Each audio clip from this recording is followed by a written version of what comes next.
Hola amigos de Platicando con Santiago, bienvenidos a un nuevo episodio de nuestro podcast, un espacio donde las conversaciones informan, inspiran y transforman. Hoy hablaremos de un tema especial y de suma importancia que son los primeros socorros urbanos. Sí, cómo debemos actuar ante una emergencia, qué debemos hacer con esa víctima que se ha desmayado en la calle, o si un familiar de nosotros se accidentó dentro de nuestro hogar. Un tema que todos debemos conocerlo y saberlo, no solo como personas, sino como comunidad, para poder brindar una atención a nuestros semejantes. Así es que les invito a que se pongan cómodos y empezamos con nuestro programa. Platicando con Santiago, podcast número 1 en Quito.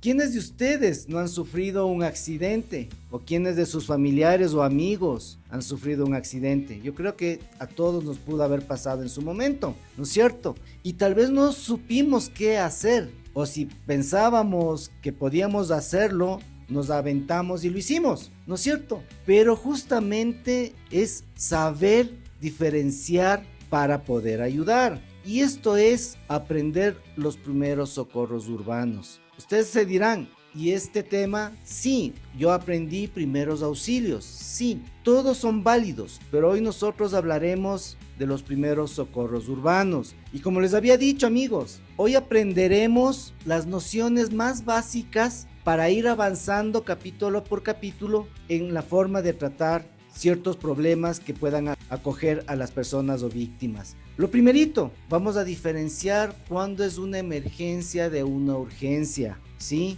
Siempre hemos escuchado estos términos y siempre que vamos a un hospital, todo se transforma en una emergencia, ¿no es cierto? Pero ¿sabemos cuál es el concepto? ¿Sabemos la diferencia entre una emergencia y entre una urgencia? Para poder decidir cómo actuar, ¿no es cierto? ¿Cuándo es una emergencia? Cuando la víctima corre un peligro inmediato. Esto es una emergencia, ¿sí? Cuando esto pasa, nosotros debemos activar al sistema de emergencias médicas, al SEM, en nuestro medio, al ECU 911. Justamente, por ejemplo, una caída de altura, un atropellamiento, ¿no es cierto? Son emergencias que deben ser tratadas inmediatamente, pero a su vez también ser activadas nuestro sistema de emergencias médicas. No se olviden llamar siempre al ECU 911. Algo también muy importante asociado a cuando nosotros hacemos las llamadas al ECU,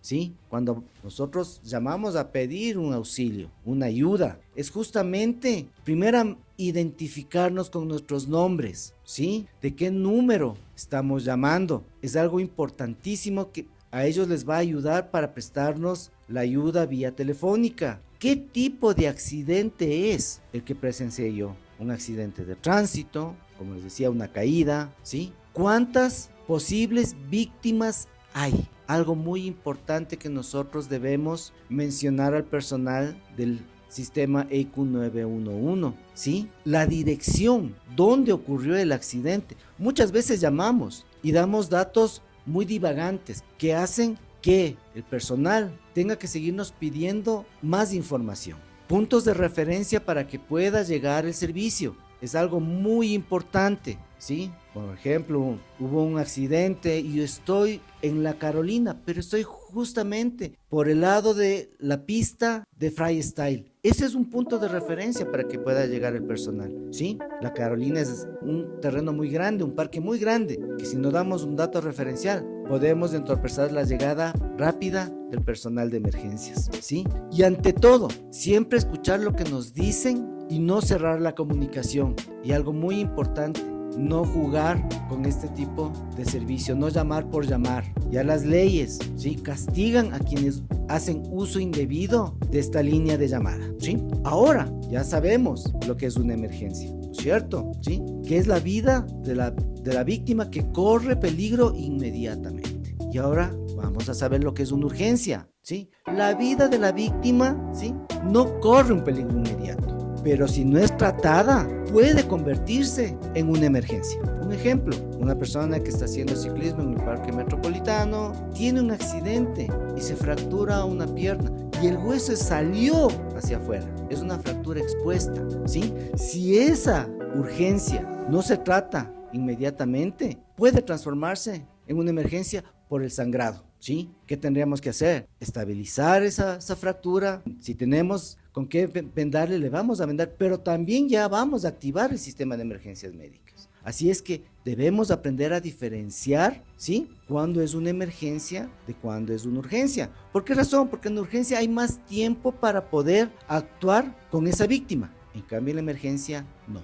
Es algo inmediato, ¿sí? Amigos, no se olviden de darme like y de suscribirse para nuevos capítulos en este Platicando con Santiago, ¿sí? Como habíamos dicho, ¿qué son los primeros socorros urbanos? ¿Por qué este término ahora lo utilizamos? ¿Sí? Como habíamos dicho, lo primero es la atención inmediata, ¿sí? Que se va a brindar a una persona que tiene un accidente. La atención inmediata. Eso es un primer socorro, ¿sí? Es apuntar a minimizar el impacto, ¿sí? De ese accidente sobre el estado de salud de la persona, ¿sí? Tratar de minimizarlo para poder ayudar a esa víctima, ¿sí? También es salvar vidas. Pero ojo, algo muy importante, esto no reemplaza la atención profesional, ¿sí? De paramédicos y de médicos. Algo muy importante que debemos de entenderlo. El primer socorro no reemplaza a la atención profesional. La importancia de saber sobre primeros socorros. Algo que tiene que ser preponderante en todo sentido. A nivel personal, a nivel colectivo, a nivel de la comunidad. Todos debemos saber primeros socorros. Cómo actuar. Muchas veces vemos algún accidente y vemos que gente quiere ayudar, que tiene la voluntad de ayudar, pero tal vez no está capacitada, ¿sí? Entonces es justamente esto lo que nos da a nosotros a pensar que debemos educarnos y debemos prepararnos, ¿sí? En primeros socorros para poder brindar una ayuda inmediata a quien lo necesite, ¿sí? ¿Por qué razón? Porque todos hacemos la diferencia. Quienes aprendemos esto y podemos brindar una ayuda, estamos haciendo la diferencia. Les invito a que ustedes sean parte de ese gran número de personas que hacemos la diferencia al aprender primeros socorros, ¿sí? ¿Por qué razón lo digo esto? Porque cuando nosotros brindamos una atención a esa víctima, puede que la recuperación después sea mucho más rápida, que no se prolongue, ¿sí? Que podemos evitarle, al ayudarle, ¿sí? Una mejoría pronta y evitar que tal vez empeore su situación y que después se produzca algún tipo de discapacidad. Recalco, no somos personal sanitario. Lo que nosotros aprendemos son primeros socorros, ¿sí? Y también, algo muy importante, ayudar a esa persona que lo necesita. Por eso recalco, nosotros hacemos la diferencia. ¿Por qué hablamos de primeros socorros urbanos? ¿Sí? Porque justamente estamos en cualquier punto geográfico dentro de nuestra localidad, justamente dentro de nuestra ciudad. Por eso se llaman primeros socorros urbanos, en los cuales esté ubicado del accidente no más de 1 hora de los sitios de atención, ¿sí? Eso tenemos que tenerlo muy claro. Por eso se llaman primeros socorros urbanos, dentro de nuestro perímetro de la ciudad, ¿sí? No es lo mismo una persona que se accidentó en la montaña a una persona que se accidentó en un parque, ¿sí? El tiempo de respuesta es muy distinto, ¿sí? Por eso se llaman primeros socorros urbanos. También algo muy importante que se preguntarán y es, ¿y qué puede pasar o qué me puede pasar legalmente si yo ayudo o no ayudo a esa persona? ¿Sí? Yo creo que en un momento quienes hemos prestado esa ayuda nos hemos hecho esa pregunta. Y si usted sabe de primeros auxilios y hoy está escuchando primeros socorros, también se preguntará, ¿qué puede pasarme a mí? ¿Sí?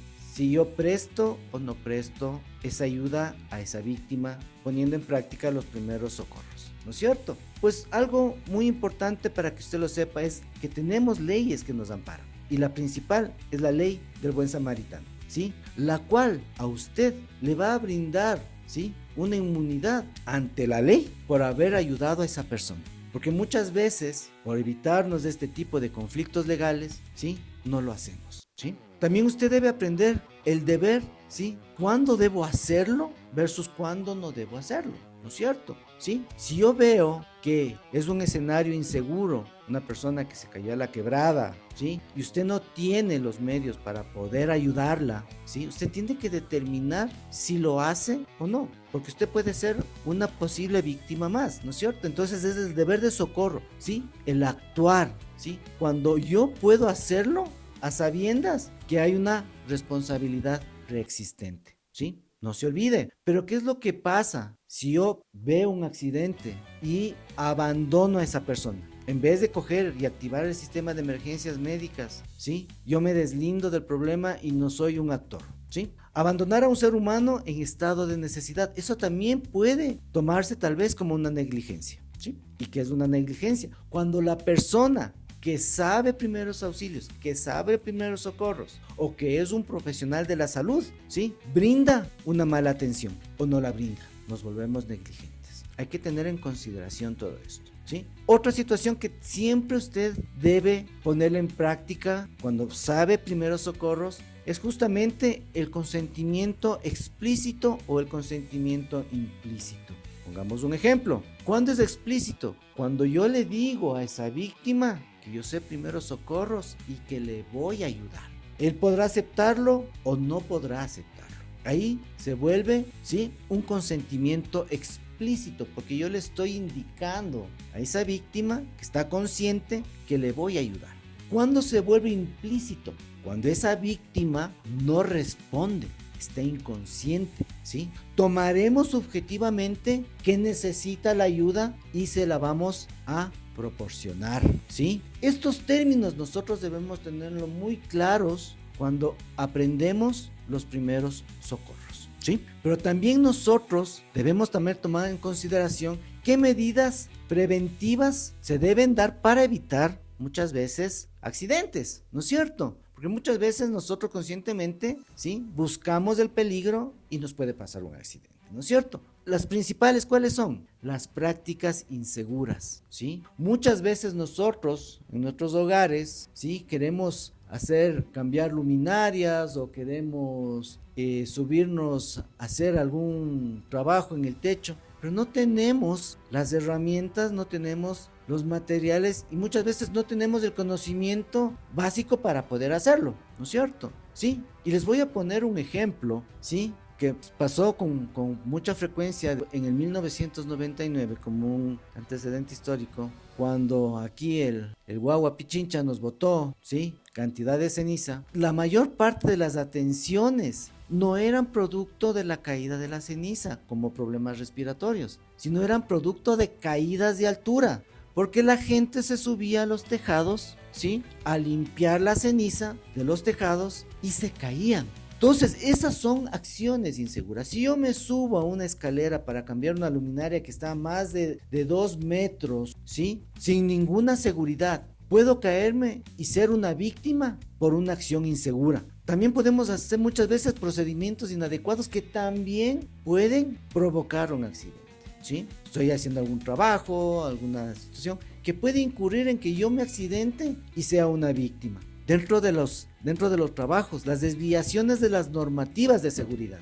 ¿sí? En la construcción, por ejemplo, ¿sí? ¿Qué es lo que pasa? ¿Sí? Con esa persona que está en un tercer piso y no está puesto sus equipos de protección personal, como un arnés, como una línea de vida, ¿sí? ¿Qué es lo que comúnmente pasa? Se caen, ¿sí? Esa persona que se fue al parque en bicicleta y no está usando un casco, ¿sí?, y sufre una caída. Entonces debemos nosotros entender que nosotros también somos parte principal para evitar ser posibles víctimas, ¿sí? Y ante todo, nuestra falta de actitud preventiva. A veces no medimos las consecuencias de que pueda pasar de nuestras acciones inseguras. Y también cuando nosotros nos volvemos negligentes o imprudentes, ¿sí? Algo muy importante, ¿sí?, que del 70 al 95% de los casos, ¿sí?, se deben a errores humanos. Para pensarlo, ¿sí?, que nosotros somos actores principales, ¿sí?, para evitar accidentes. También se han hecho una pregunta a ustedes. ¿Tenemos nosotros dentro de nuestras casas, sí,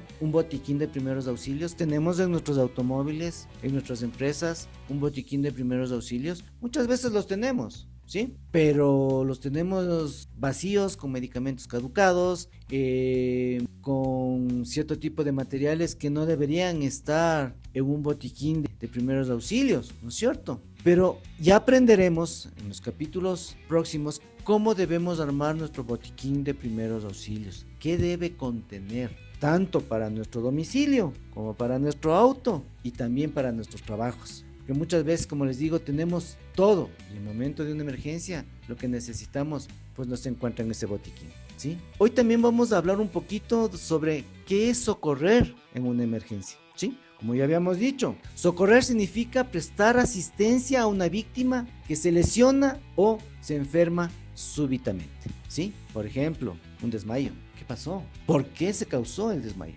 Una lipotimia, ¿sí? ¿Qué es lo que pasa con ese paciente diabético que no comió y puede colapsarse? ¿Sí? Entonces eso es justamente el socorrer, prestar asistencia a una víctima que se lesiona o se enferma súbitamente, ¿sí? Algo muy importante también, que es de vital importancia, que la persona que presencia el accidente, ¿sí?, es un nexo vital entre la víctima y el sistema de emergencias médicas, porque yo soy el que acaba de ver el atropellamiento, yo vi lo que pasó. ¿Cuál sería mi acción inmediata? Si yo no sé primeros socorros, pero puedo ser esa persona que llame al sistema de emergencias médicas, en este caso al CISEC 911, e indique que hubo este atropellamiento, ¿sí? Pero si yo sé primeros socorros, actuaré dentro de todos los protocolos que hasta ahorita hemos mencionado. Lo primero, la escena segura. Solicitar ayuda y que esa persona que me va a prestar ayuda notifique al sistema de emergencias médicas que ha ocurrido este accidente, ¿sí? Dentro de los primeros socorros, nosotros vamos a aprender justamente, ¿sí?, la cadena de atención de víctimas, que es el CAV, C-A-V. Se preguntarán, pero tal vez en los primeros auxilios, si yo aprendí primeros auxilios, esto a mí no me enseñaron. Esto es algo que se ha incorporado en los primeros socorros, ¿sí?, que es justamente lo que les venía mencionando, ¿no es cierto? Primero, la evaluación de la escena, ¿sí?, que sea segura para poder trabajar al socorrista, la persona que sabe primeros socorros, ¿no es cierto? Segundo, hacer una evaluación primaria y luego hacer una evaluación secundaria. Hoy lo estamos hablando de una forma general. En los próximos programas o capítulos lo abordaremos más profundamente y aprenderán cómo deben hacerlo, ¿sí? Como una generalidad, antes del contacto de la víctima, ¿qué vamos a evaluar? Ya les he dicho, la escena segura, habíamos hablado, ¿no es cierto? ¿Cuántas víctimas son? El mecanismo del accidente o de daño, ¿sí? ¿Y cuál es mi impresión general del accidente? Esos son los 4, ¿sí?, parámetros que voy a ver yo primeramente. Por eso mismo, antes de actuar, yo voy a evaluar la escena de la emergencia. Primero. Segundo, vamos a detenernos, analizamos y vamos a protegernos, que es algo también muy importante, ya que la seguridad de nosotros como socorristas es prioridad. No queremos ser una víctima más. Algo muy importante. Algo también muy importante, ya cuando aprendemos, ¿sí?, primeros socorros urbanos, es justamente cuando es saber sobre las enfermedades de transmisión que podríamos nosotros adquirir cuando atendemos a una víctima, ¿sí? Y para el próximo capítulo, que les invito desde ya, vamos a hablar justamente ya sobre la identificación del problema. ¿Cómo vamos nosotros, ¿sí?, a aprender a evaluar ese problema que tiene esa persona para poder dar una ayuda dependiendo la clasificación que nosotros le demos, si es una emergencia o si es una urgencia? Amigos, esto es Platicando con Santiago, conversaciones que informan, inspiran y transforman. Les espero para el próximo capítulo, no sin antes decirles que den like y que se suscriban a mi página. Agradeciendo a Santi Red, Consultoría en Gestión de Riesgos y Capacitaciones, y a Mars Producciones por su excelente trabajo. Nos vemos en el próximo capítulo. Hasta la próxima. Platicando con Santiago, podcast número 1 en Quito.